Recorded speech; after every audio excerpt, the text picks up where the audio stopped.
안녕하세요. 대단히 반갑습니다. 소외된 인간2 이극찬, 이해타산으로 움직이는 인간관계.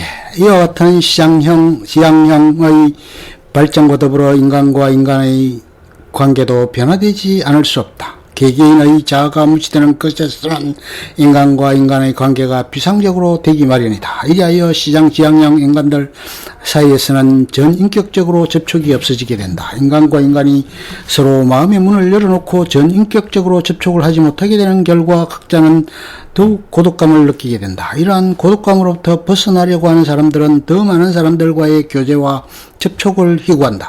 그러나 그들은 이러한 접촉을 통해서 마음의 위안을 느끼기는커녕 도리어 더 심한 고독감에 사로잡히기 쉽다.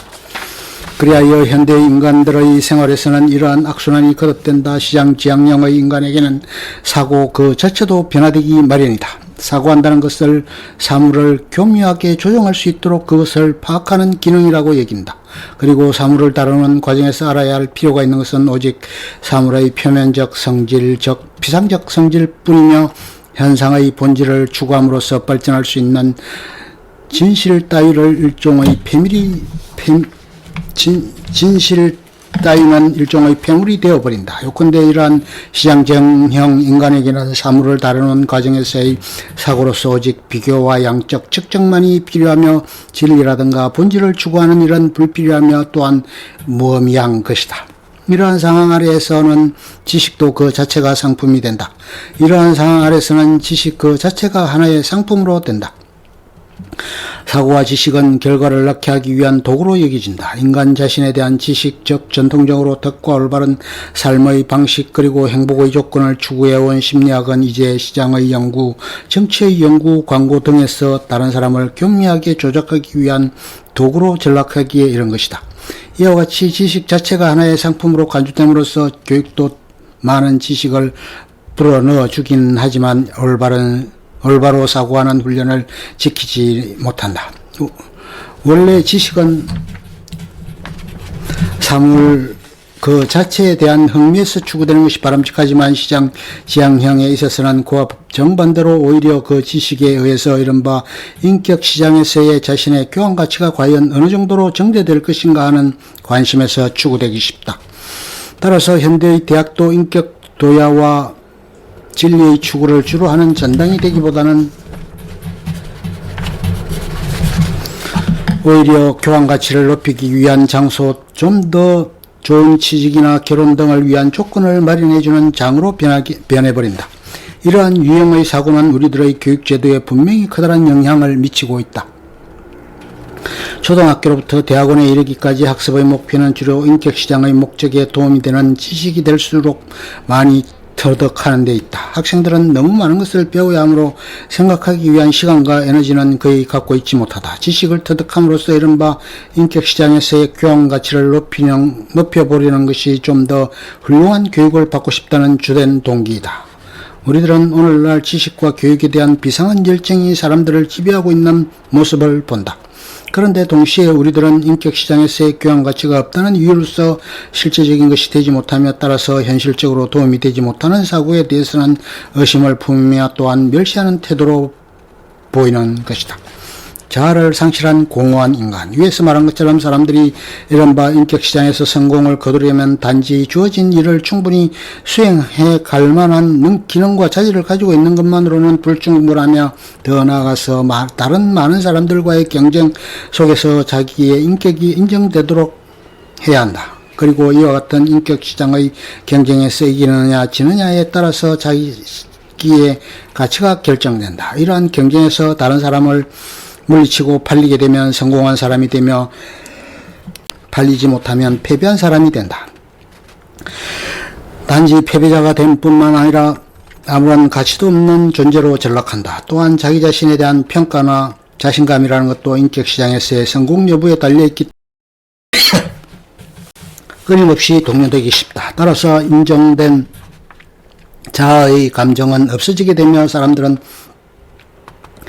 끊임없이 무력감과 열등감, 불안감 등으로 고민하지 않을 수 없게 된다. 인격시장의 변동에 의해서 자기의 가치가 좌우된다면 안정된 자존감의 감정도 없어지게 될 것이 분명하다. 자기 독립성의 감정도 불확실해지며 그것은 주로 외견적인 지위나 역할이나 인기나 명성 등에 의해서 보존되어 간다.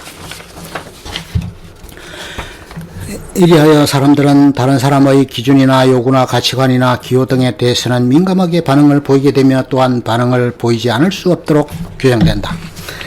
이로 말미암아 시장의 지향형의 인간은 독특한 개성을 가지기보다는 오히려 개성을 결여한 공허한 인간이 되어야만 한다. 확고부당한 개성을 가지기보다는 인격시장의 요구에 따라서 여러가지 역할을 필요에 따라서 바꾸어 가는 것이 성공에 유리하기 때문이다. 시장 지향형 인간은 단순한 역할을 수행하는 일종의 역할의 집합체에 불과한 존재가 되어버린다. 이러한 인간은 확고한 주체성을 가지지 못하고 단순히 여러가지 역할만 수행하는 수행해가는 존재이므로 이를 핵심이 하나씩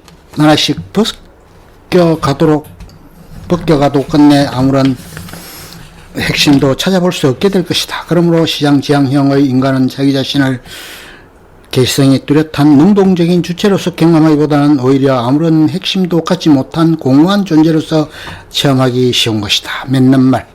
프롬은 20세기에는 인간이 죽었다는 것이 문제라고 말하고 있다. 어찌하여 그는 현재 살아있는 인간들을 죽었다고 말하고 있는 것일까? 그것은 현대 인간이 자기 소외와 자기 상실 상태에 놓여있기 때문이다. 그러면 대체 어떻게 하면 개성을 상실해가는 인간으로 하여금 확고한 주체성을 가진 존재로 쓰게 할 수 있을까? 여러 가지 측면에서 해결책이 제시될 수 있을 것이다. 이 글은 현대의 이른바 시장 지향형 성격의 인간에 대해 그 특질을 간략하게 살펴보는 것을 주목적으로 하기 때문에 그 구체적인 해결책에 관해서는 길게 언급하지 않겠다. 요컨대 개성을 상실했다는 것은 인간이 정신적으로 건강하지 못하다는 증거이다. 그렇다면 정신적으로 건강한 인간이란 대체 어떠한 인간일까? 프롬은 그것을 다음과 같이 설명해주고 있다. 정신적으로 건강한 인간은 생산적인 인간이며 결코 소외되고 있지 않은 인간이다. 즉 자기 자신에 대해 따스러운 애정을 가지고 자신을 이 세계에 관련시키며 현실을 객관적으로 파악하기 위하여 이성을 발휘하는 인간, 자기 자신을 독특한 개인적 존재로 경험하는 동시에 또한 그 동포들과도 일체감을 느끼는 인간, 비합리적인 권위에는 복종하지 않고 양심과 이성의 합리적 권위를 즐거이 받아들이는 인간, 그리고 그가 살아있는 한 언제나 새롭게 탄생하는 과정 속에 있으며 삶이라는 하늘이 주신 선물을 가장 귀중한 기회라고 생각하는 인간, 바로 이런 인간이 정신적으로 건강한 인간인 것이다. 그렇다면 대체 어떠한 사이가 이러한 건강한 정신을 길러내는가? 이런 문제에 관한 프롬의 다음과 같은 설명은 제3 음미해 볼 만한 가치가 있는 것으로 생각한다. 건전한 사회의 구조는 대체 어떠한 것일까? 첫째로 건전한 사회란 누구도 다른 사람의 목적을 위한 수단이 되지 않고 언제나 하나도 예외도 없이 자기 자신이 목적으로 되는 사회이다. 따라서 그러한 사회에서는 누구도 목적을 위해서 이용되든가 또는 자기를 이용하는 일은 없다. 그것에서는 바로 인간이 중심이며 일체의 경제적 활동은 인간의 성장이라는 목적에 종속된다. 건전한 사회란 탐욕이나 착취, 소유욕이나 자기 도취점 같은 것들이 좀 더 큰 물질적 이익이나 개인의 위신을 증대시켜주기 위하여 사용되지 않는 사회이기도 하다. 그리고 자기의 양심에 따라서 행동하는 것이 가장 중요한 능력이라고 생각되며 기회주의자와 원칙 없이 행동하는 것이 곧 비사회적인 것으로 간주되는 사회이다. 개인이 사회 문제에 관계를 갖는 것이 곧 그대로 개인 문제에 관계를 갖는 일이 되며 그리고 그 동료들과의 관계를 개인적인 관계로부터 분리시켜서 생각할 수 없는 사회이다. 또한 건전한 사회란 자기 자신이 생활의 주인공이 됨과 더불어 적극적으로 책임감을 가지고 사회생활에 참여하는 사람이 될 수 있게 하는 사회이다. 또한 그것은 인간의 단계를 정지시켜 사회의 성원들이 서로 애정을 가지고 대하게 할 뿐만 아니라 언제나 그것을 북돋아주는 사회이다. 즉 건전한 사회란 무사람들이 노동을 할 때 생산적인 활동을 조장시키며 이성의 발휘를 자극시키며 또한 집단적인 예술이나 의식의 형식으로 인간의 내적 욕구를 표현케 하는 사회인 것이다. 우리들은 새삼스럽게 휴머니즘의 정신을 강조할 필요가 있다는 것을 절감케 된다. 즉 인간의 주체성 상실, 인간 상실의 문제가 심각하게 대두되면 될수록 우리들은 새삼스럽게 인간은 자유와 존엄성을 가진 궁극적인 가치의 실체라는 것을 강조할 필요가 있다. 바로 이와 같은 인간의 존엄성에 대한 믿음이 마치 신화와도 같이 널리 인간의 의식 속에 튼튼하게 정착되면 인간 회복을 위한 진지한 해결책도 활발히 나올 것으로 생각된다. 이극찬 연세대학교 정치외교학과 명예교수이고 저서로는 정치학, 프롬의 자유사상 등이 있다.